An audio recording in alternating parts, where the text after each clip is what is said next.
Oh, whoa, excuse me. You woke me up. I'm at work. Or I'm supposed to be. And I think I just took a little nap. Actually, in all seriousness, when I had COVID, I signed on to at least two Zoom calls I know about, where I fell asleep in the middle of the Zoom call and then woke up. And nobody called me on it. There were enough people on the Zoom call. Maybe nobody really noticed, but I have fallen asleep at work before in that situation. But why on earth am I spending time telling you this TMI, too much information? Well, because I'm talking about Proverbs this week, the Old Testament book that gives us wisdom to live by. And in Proverbs chapter 6, there's a proverb that a friend of mine used to quote quite often. It goes as follows, basically. How long will you lie there, O sluggard? When will you arise from your sleep? A little sleep, a little slumber, a little folding of the hands to rest, and poverty will come on you like a robber, and want like an armed man. Wow. Now, obviously we need our sleep. But this proverb is speaking about the overall attitude we should have toward those times when we're supposed to be working.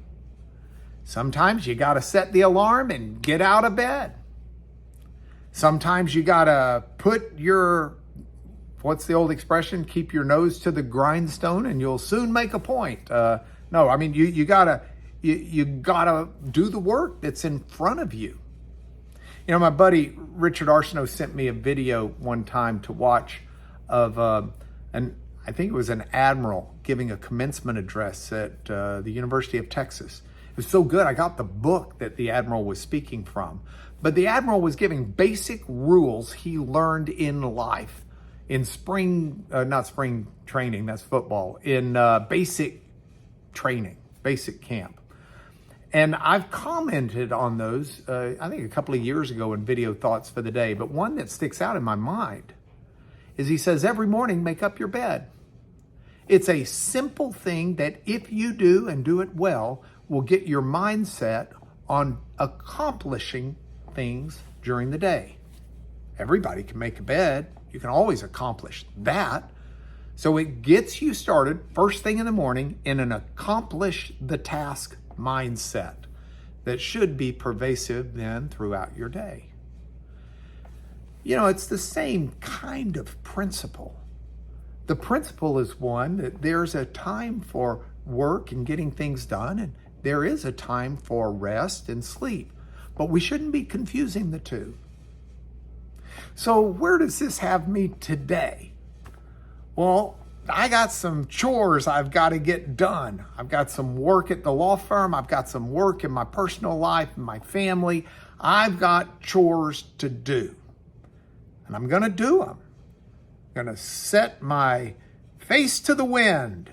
And I'm just going to take step by step until I get it done. It starts up here. But the will to get things done is incredible. And if you don't have it, you're going to miss out today. I'll close with this. I took a course called Adventures in Christian Living when I was in middle school, I believe. And there were these series of cassette tapes. And you'd listen to like this 7-minute message every day for a week, and then another one for the next week. And I can remember one of the sayings in that 7-minute tape that was on the week of procrastination.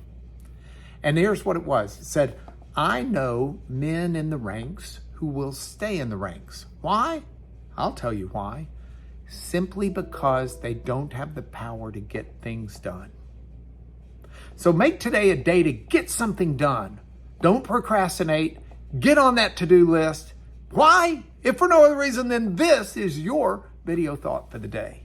See you tomorrow.